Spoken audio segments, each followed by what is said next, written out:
general issues at the start. I might just start with acknowledging we're coming to you. Well, I'm coming to you from Ngunnawal and Nambra land here in Canberra. We're all on First Nations land. And in fact, one of the reasons we're so keen on removing the criminal sanctions for cannabis and having a legal cannabis market is to actually reduce the amount of policing of First Nations communities. And I think we want to acknowledge the historical over-policing of First Nations communities. Often potential possession of cannabis is one of the reasons why police interactions start with First Nations communities. We see this as a First Nations justice measure as well as a broader social measure. And I think we should acknowledge how particularly the criminal law can be used against First Nations peoples in the criminal justice system here. I also just wanted to let people know there'll be plenty of opportunity, I hope, for questions and answers at the end of this. There is, if you can put the questions in the chat box, the team here are going to feed them into me and we'll hopefully answer as many as we can. Hopefully all of them by the end of the presentation. And I think probably with that, it might be a good idea to get the formal presentation started. No one. Hi, I'm Brett.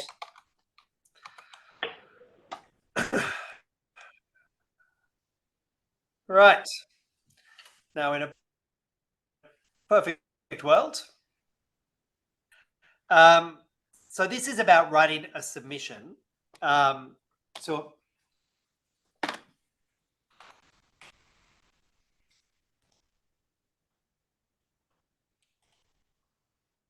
Hello. Right. This is about writing a submission, pretty much any parliamentary inquiry. But I suppose obviously we're going to have a focus on the content for an inquiry into legalising cannabis. First thing I think would be useful to do is go through the timeline of legalising cannabis up to now. So just to give you a sense of what's preceded the bill, so as you know that it's built, I think, on pretty firm foundations.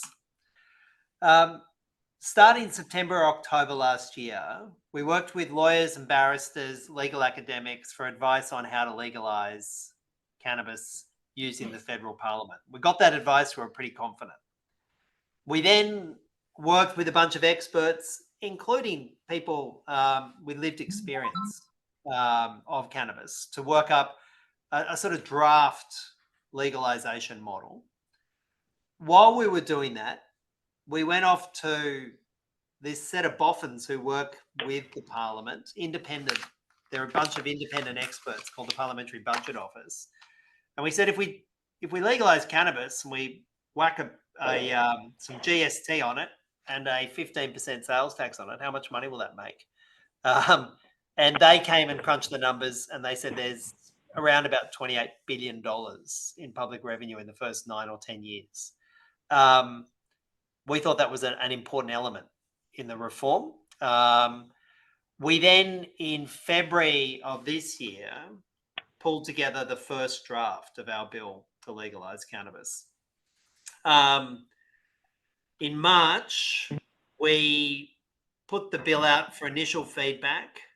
We did a bunch of events in April about the bill, and we opened up an online submissions. We got a whole bunch of submissions, around about 9,000 submissions to our online survey, which is more than the government gets on pretty much anything. We then crunched those submissions, released the report, our report on those survey submissions in August.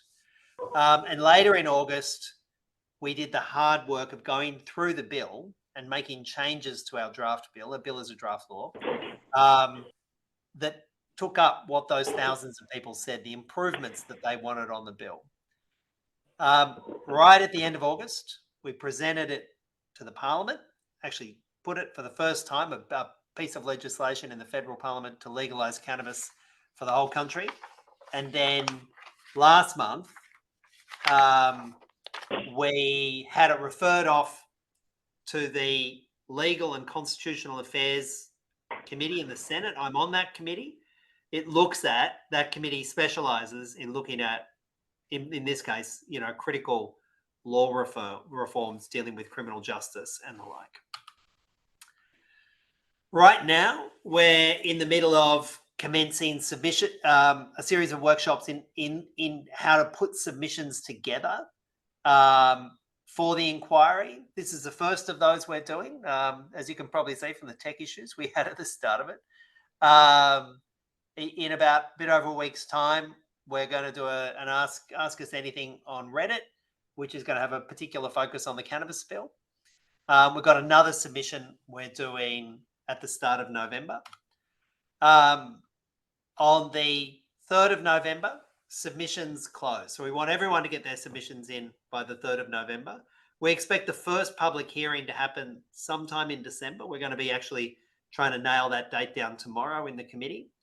And we're looking to get a whole bunch of hearings in that first quarter of next year, going around the country, all the capitals, hopefully some regional areas, with an idea that we get a final report to the Senate in May of 2024. Once that report goes, we're going to bring it on to a vote in the middle of next year. That's the timeline. You can see we've done plenty to date. You can see we've got a plan to take it through to the middle of next year and get that vote on legalizing cannabis middle of 2024. So how do you help in us getting the goal of a majority of MPs voting for the inquiry in the middle of next year? The thing you can do now, between now and the 3rd of November, the most useful thing that can be done is putting in a barrage of submissions to the inquiry in support of the bill. If you're not supporting the bill, that's fine. You're probably on the wrong webinar. But a barrage of submissions supporting the bill will kind of be essential for us to have the momentum by the middle of next year.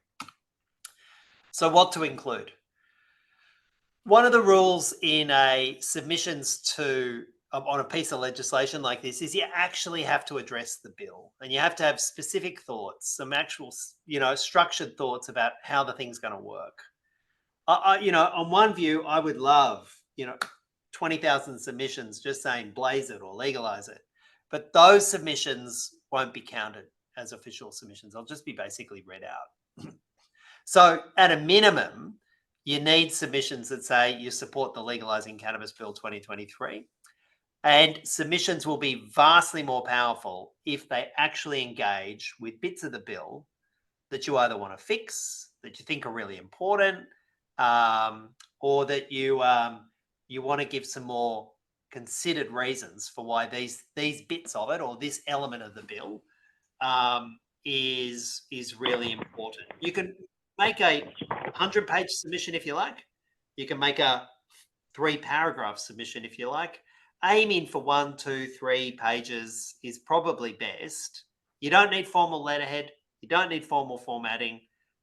Use your own words. If you've got letterhead, if you're doing it from an organization, great. But actually, you don't need either of those things. You just need a bunch of good reasons attached to provisions of the bill. And we'll give you some ideas about things you might want to include in that. Some of the things you might want to look at is how cannabis is proposed to be sold under this bill, which is primarily via cannabis cafes and dispensaries. And you might want to say what's good or bad about that. You might want to have a let it rip, commercialize it, let it be sold, at every tobacconist and pub across the country. Or you might think creating a discrete, separate, more controlled space for cannabis sales away from like beer barns and alcohol. It's really good. One of the other things you might want to look at is our proposed limit on home grow. Is 6 plants right? We had a bunch of submissions on that in our survey. We had a small group of people say 6 wasn't enough. We had another small group of people who said 6 was too many. We had a whole bunch of people who said 6 is about right. We thought that was about right. But you might have different views. You might want to back it in. I think that's a key issue the committee is going to be looking at. Should people be able to make edibles at home out of cannabis? That was one of the things we really got a lot of submissions and careful submissions on when we did our online survey. People said, yes, we've got provisions in there that allow people to make edibles at home and then share them out with their friends. Have we got that right? I would really think engaging with that and would be really useful in making a submission. Do you support the idea of proposed responsible service of cannabis scheme, where cafe staff are going to need training to keep people safe and give them accurate information? We think that's a really good element. It makes it a much more credible industry, but maybe it could be toughened. Maybe you could reflect upon how the similar provisions in alcohol haven't really worked, and maybe there's some lessons to be learned from that. One of the things the bill does, it creates this new agency, the Cannabis Australia National Agency, to manage licenses and sales. Do you think a standalone agency is the right thing? Maybe you think there's some existing body that can do it. We couldn't find one. We actually thought creating a new agency focused on cannabis with a strong public interest set of criteria to guide its work was the right call. Maybe you don't.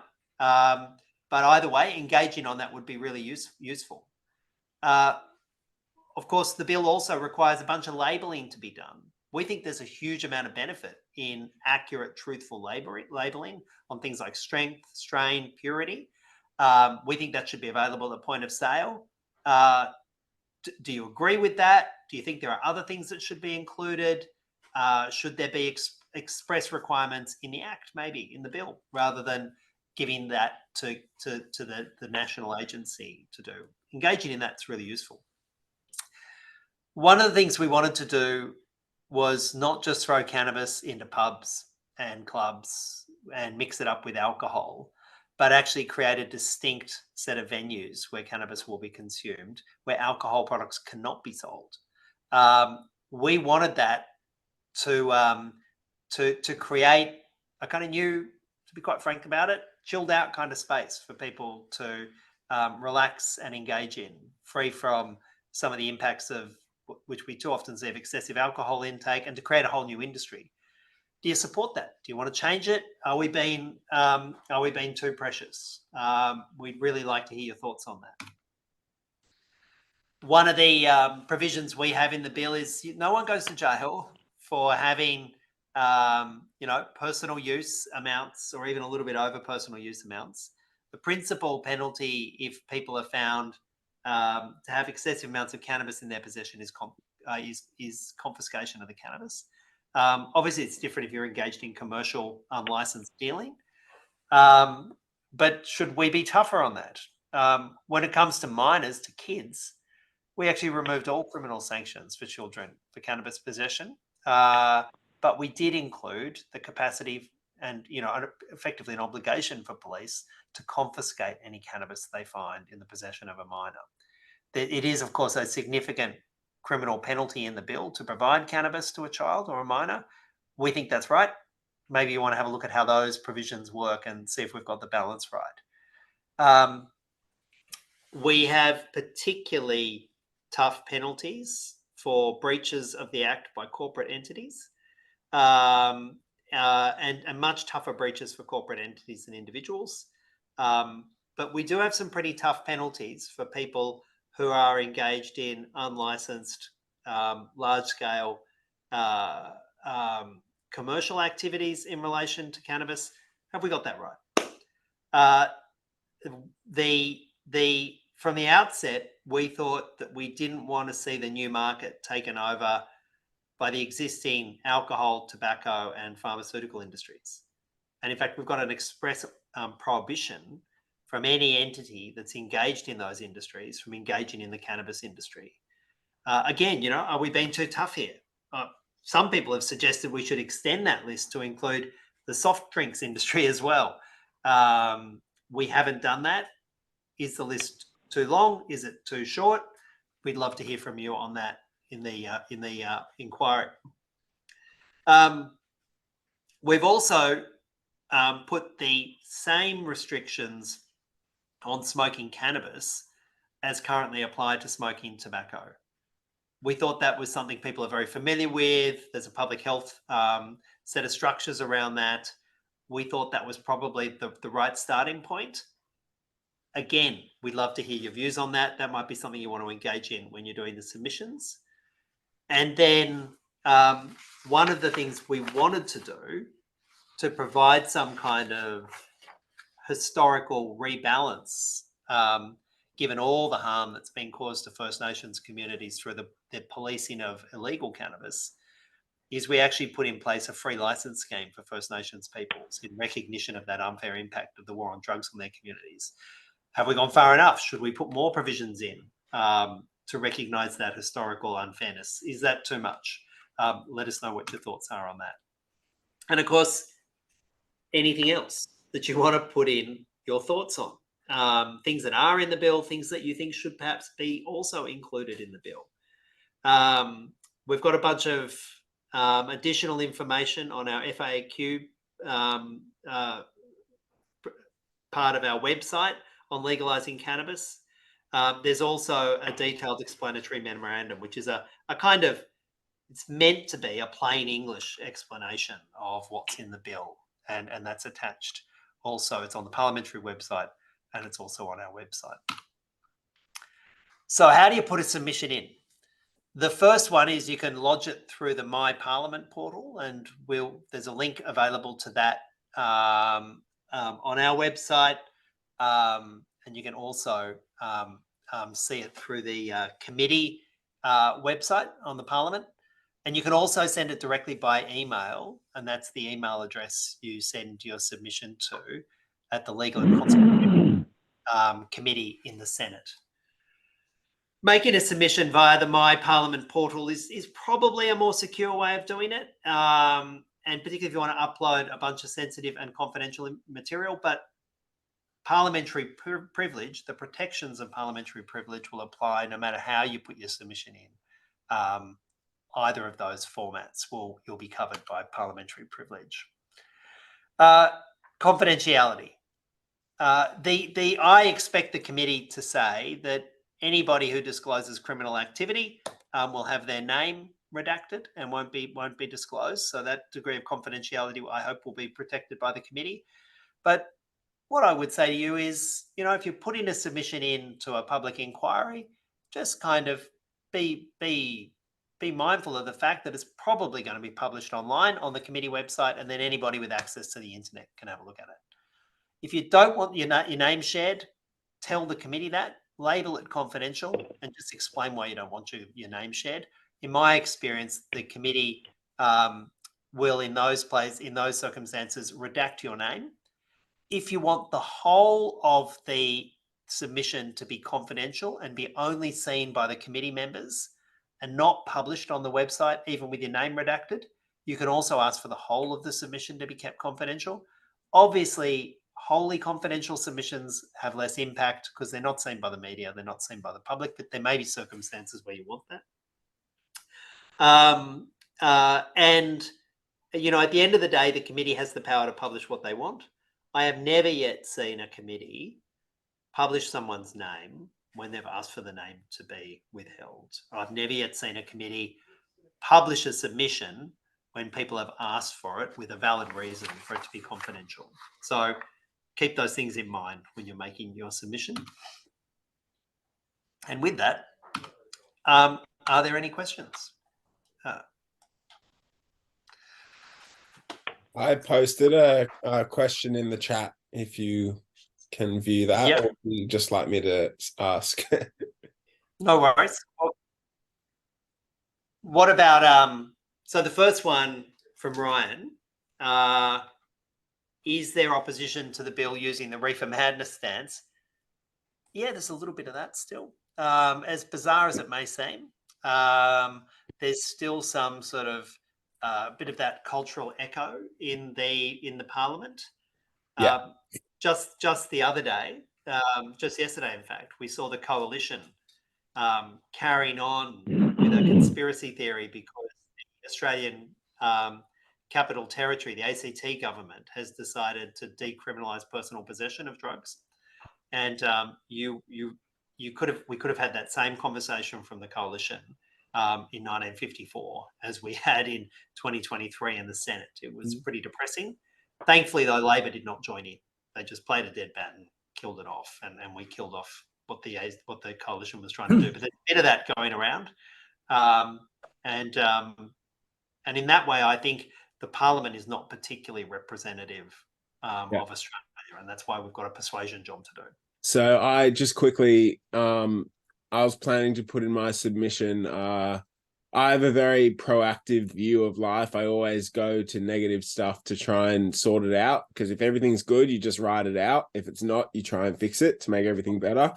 I've even thought of the worst case scenario, that if a high number of people start to need mental health support and stuff like that, I have a belief that everything's on a spectrum, and at the moment we trying with the war on drugs just say no. We're at one end where we can't really go any further, all the way to using every day and that stuff. And it's an understanding in the education, as you were saying, with teaching dispensary staff. I also believe that there should be help out there. For example, I speak to a cannabis coach from America who runs courses and programs for people of the public to get that information and understanding, to get the education on how to use consciously without abuse.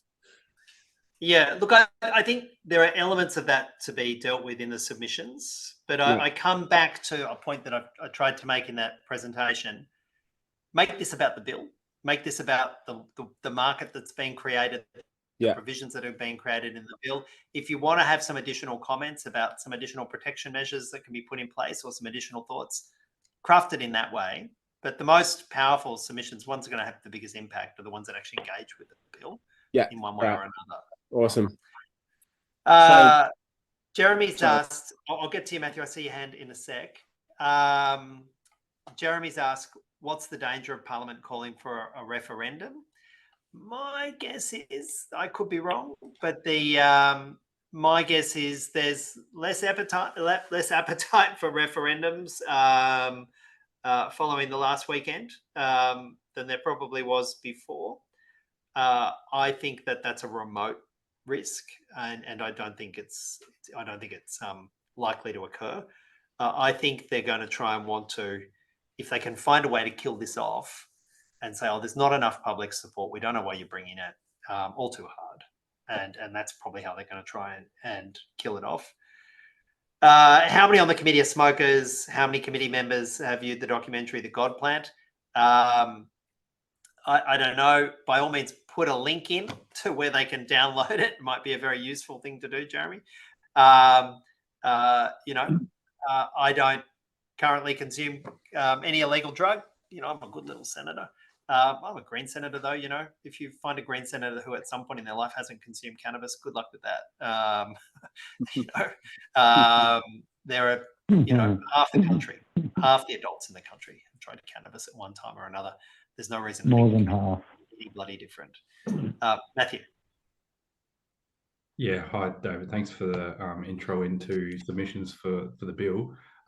Noting that sort of where our only comparison is Canada in the likes of a Westminster country and legalising both medicinal cannabis and cannabis for adult use. Their major concern from an opposition perspective was the medicinal cannabis industry itself losing out significant value for its industry. Do you see comparative concern here with the medicinal cannabis industry pushing against the liberalisation of adult use cannabis as a potential loss for potential revenue for those particular companies? So do you see any particular issues there, or have you seen any voice of such concern in the recent history? Yeah, that's a really good question, Matthew. And look, it's not all one. The industry doesn't speak with one voice in this. There are some participants in the medicinal cannabis market who think that legalization is inevitable. They want a good structure in place. They want to engage with the bill. They want to engage with this, and it's good faith engagement. And they recognise that there's going to be a significant change to their industry once we get legalise recreational cannabis, and they're on board. There is another rump, though, in the industry that are willing to sort of, throw some pretty crap arguments at the bill and anyone who wants to legalise recreational cannabis because they're trying to protect their patch. And I think we should acknowledge that there's a chunk in the industry that I take a very defensive approach to that. And if you see what's happened with the expansion of the medicinal cannabis industry in the last couple of years, hundreds and hundreds of thousands of additional prescriptions being given, a lot of those are for men aged 18 to 45 who have got anxiety and sleep disorder. Now, maybe there's a surge of men aged 18 to 45 who are, suddenly coming down with anxiety and sleep disorder. Maybe there's an element of that. Or it could just be that's a way in which effectively a recreational cannabis market is being served out of a quite expensive and restricted medicinal cannabis industry. I think it's probably a bit more of that, to be quite frank. And they can see that market being threatened by legalizing cannabis. I personally think we should be trying to be honest and transparent about this. If you've got recreational cannabis, it should be in a recreational market, sold, packaged, taxed, provided as a recreational product with all those safeguards in place. And if you've got a medicinal cannabis market, which will be the subject to, more stringent controls and checks, that should continue under the existing medicinal cannabis market. And at some point, there'll be a fresh equilibrium reached between the recreational and medicinal market. And that's what we should be aiming for. But, I've had a bunch of people, I'm sure you're all aware of them as well, who say the current medicinal cannabis market is extremely expensive. It's hard to access. And there are people who absolutely would like to get access to cannabis for their health concerns who have been excluded by the high costs in the market. And I think that's unconscionable. And I think we should be aiming to expand the offerings in the medicinal cannabis market, to significantly reduce the cost of cannabis in society, so that people aren't priced out of it when they've got a health needs. The good news is the Canadian experience shows that once you legalise cannabis recreationally, across the board, the price of cannabis drops significantly, including for medicinal. And that, I think, would be a huge health benefit for people. Yeah, but that's one of the reasons, Matthew, why the resistance is there. And if you've got any more thoughts on that, I'd love to hear from you. No, thank you, and great considered response. It's only just really because I've seen some certain pushback in the medicinal side as to where they think things will go from the 5 to 10 year period, and that it's very sort of pie in the sky from their perspective. They're not sort of realistically approaching where they could diversify the business model if they were to look at such a market in the future. But to your second point, I guess on Canada, is that there was a major concern and propaganda, I guess, to other people's concerns around previously held stigmas, is that we saw in Canada that there wasn't an introduction of increase in youth statistics that are expressed in concerns around the country here. So we're not seeing that correlation in those markets. So those concerns that we might see here can be sort of dispelled with those lessons learned from Canada. Yeah, and one of the benefits of Canada, as you'd be aware, Matthew, is if there's this annual provision of really detailed data about the market. The most recent set of national data showed that overwhelmingly people are consuming legal cannabis, not black market cannabis, which is what we would expect to happen in Australia. A lot of people keep saying, "Oh, but look at Canada. There's this big black market that's happening." That's not what the most current data shows. The most current data shows it's overwhelmingly a legal market, and that would be consistent with the fact that the prices in the legal market have dropped substantially. Why would you go to an illegal dealer when you can get, safe, labelled, credible product in the legal market without going to an illegal dealer? And also, as there's some data that shows a very mild uptick in overall cannabis use once you legalise cannabis, a very mild uptick, almost entirely a substitution for alcohol, which any public health expert will tell you is a significant public health outcome. Like, it's a positive. Whenever people are substituting cannabis for alcohol consumption, that's an overall reduction in population harm, as well as other impacts from alcohol, such as driving offences and some violence offences as well. Peter asked about criminal charges in relation to cultivation and possession. The bill does not remove historic offences, and the reason is we can't do that federally because pretty much all these offences have been done at a state and territory level. But once we legalise cannabis federally, there will be a hugely powerful campaign to say, well, why are we continuing to stigmatise people? Why are we continuing to leave people with a criminal record for something that's now legal? And we've seen that happen with other law reform. It happens in those two stages. And I would expect we will see that happen fairly rapidly at a state and territory level. I know my Greens colleagues and others around the country in state parliaments would be absolutely committed to making that happen as well. But to answer your direct question, Peter, it won't happen as a result of this bill because we can't do it constitutionally. Am I aware that Joe Biden has commenced the process of removing cannabis as a Category 1 drug in the US? Yes, I am. Those changes at a federal level, I think, are going to be really important in the US. It's another indication of just how far the rest of the world is moving. We reference that in our work. Which, if any, state do I see as being the front runner in terms of cannabis relations with the public? Kyle, if you're there, cannabis relations, what are you thinking of in particular there?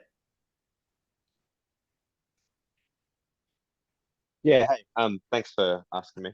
I was just meant like in terms of how cannabis is seen by the wider public in each state, if that data is available, and also in terms of incarceration and possession, if you have anything to add about the political will of each state, just because I've lived across a couple of different states, I know they handle things differently. Yeah, I know it's a big question, Yeah, okay, but I'm just cool. a little bit curious. Just sort of like what's the national mood, state and territory wise?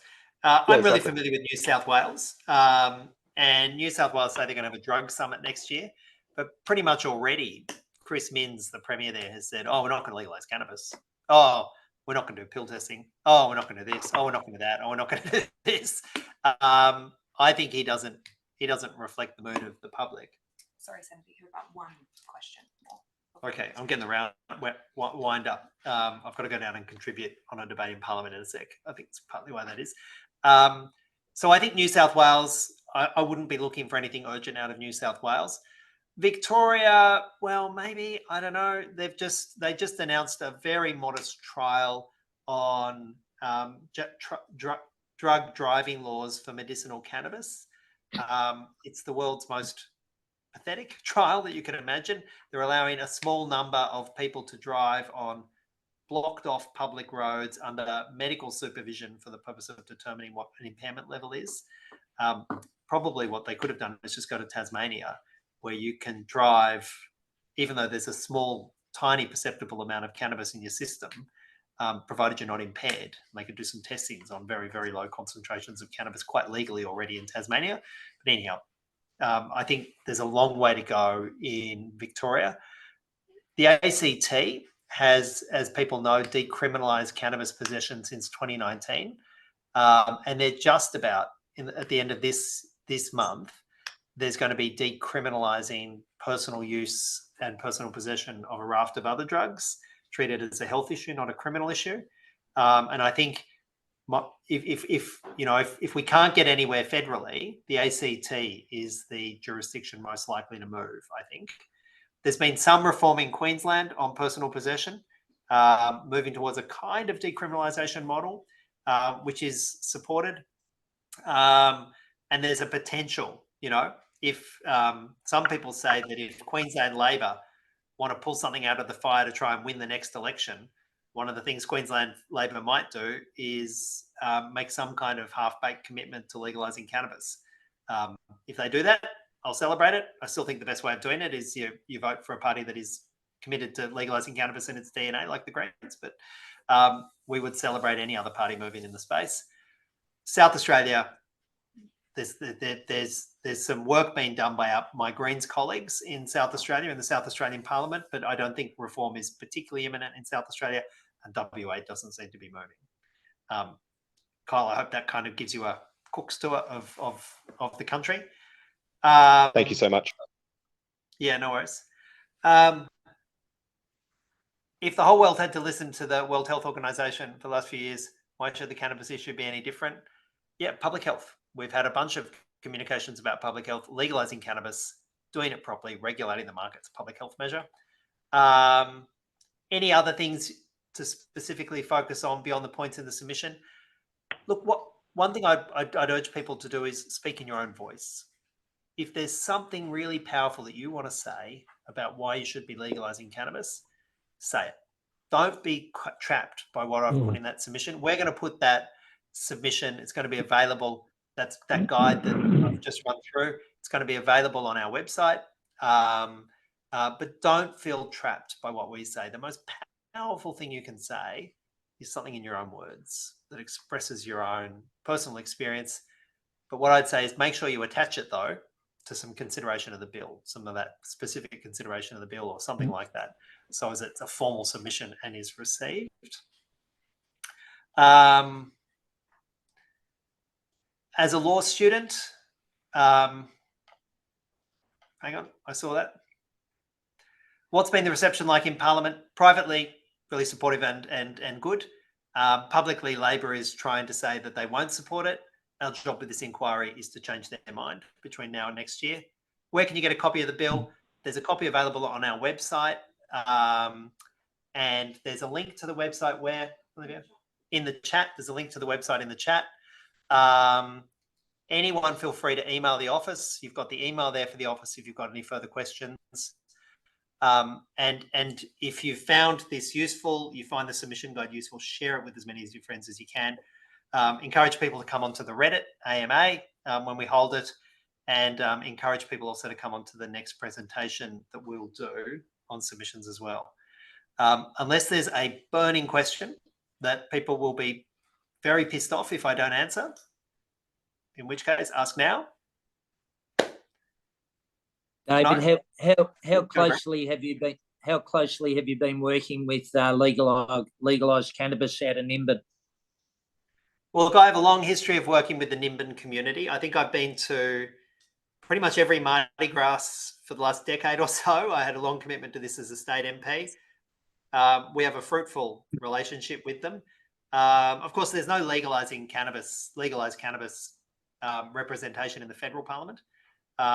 So we're not working with any of them in the federal parliament. But when it comes to the, I think the broader community, and I think that the Nimbin community is much broader than just legalising cannabis. There's a bunch of people there, Greens members, non-politically aligned members in Nimbin, which for those who don't know is a town on the north coast of New South Wales, which has a long history of advocating for legalising cannabis. No, but we have a good, positive working relationship with them. If you're up there in May next year, you'll probably see me at the next Mardi Gras as well, Brett.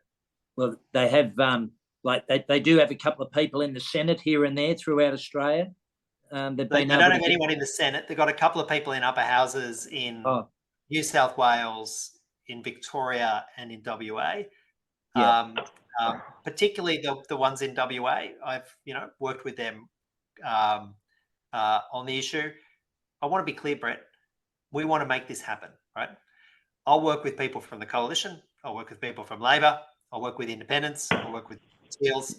I'll work with whoever we need to make this happen. It's a Greens bill. We're presenting it as a Greens bill. It's consistent with decades of work my party has done, and myself and others, my colleagues in New South Wales have done. We'll work with whoever we need in an ethical way to make this law. Yeah, for myself, I lost my licence 7 weeks ago for testing positive for THC for curing my cancer on my back, and so it's a little bit. And I've spoke to the best professors and doctors on the planet. I know its history well. I've studied it for 30, 40 years. I just have the drugs don't grow from the ground. That's the one. Alcohol, cigarettes, and pharmaceuticals kill 70 million a year, and yet no one says one thing about it. Brett, I get a sense you're going to support our exclusion for alcohol, tobacco, and big pharma from the cannabis industry. And can I also say the way we haven't got time to go into it in full detail. The way in which drug driving laws are designed to attack people who are on medicinal cannabis, but also designed to really be a kind of war on cannabis with the the test being the merest perceptible amount of cannabis rather than any kind of impairment test, I think it's a disgrace. I campaigned against it when I was in the state parliament. My colleague Kate Fairman in New South Wales continues to campaign against this. We will continue to campaign against this. And what's happened to you, Brett, has happened to thousands and thousands of people. And it's another reason why we're keen on reforming the law in this space, Brett. Because when the police pulled me over, they said, "What are you using it for?" I said, "For my health. What else would I be? I'm a disability support worker. I got tested all the time. Never tested positive once. Not Brett, once." I'm not trying to shut it down, but I literally do have to jump down into the Senate and make a contribution on a piece of business that's down there. Thank You've got my email too, Brett. Feel free to include communications. Matthew, I know you had another question, but I think if I don't go, I'm going to be sacked by my staff. So Thank you, David. Thank you. Thanks everyone for the engagement. It's been great. Cheers. Thank you. Thank you. See ya.